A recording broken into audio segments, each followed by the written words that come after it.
السلام عليكم ورحمة الله وبركاته. حياكم الله وبياكم، تقبل الله طاعاتكم، وكل عام وأنتم إلى الله أقرب. سؤال ما عم له جواب، اللي عنده جواب يكتب لي بالتعليقات. اللي كانوا عم يحكوا بعيد الفطر إنه المال أنفع للفقير، وين أصواتهم هلا؟ ليش ما عم نسمعه؟ ليش اجتهدوا بفرض من فروض الله عز وجل في زكاة الفطر وما عم نسمع أصواتهم الآن بعيد الأضحى؟ مع أنه الأضحية سنة على النبي صلى الله عليه وسلم. ليش ما بيقولوا إنه المال أنفع للفقير؟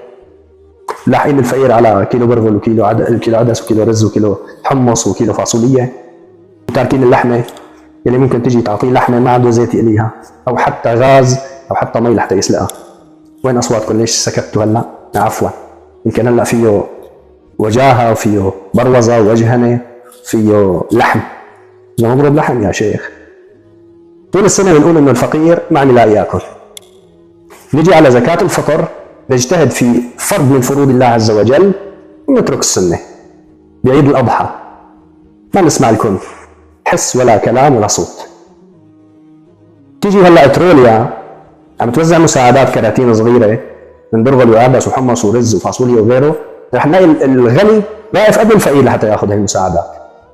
مع ذلك بيجوا بيقولوا لك انه المال انفع للفقير. طيب تفضلوا، هلا مو المال انفع للفقير؟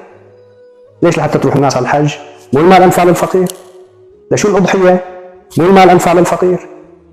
طيب الأضحية سنة، بينما زكاة الفطر فرض، يعني تجتهدوا بفرض وتتركوا السنة. ما لكم كيف تحكمون؟ جاوبونا بالتعليقات إذا عندكم جواب.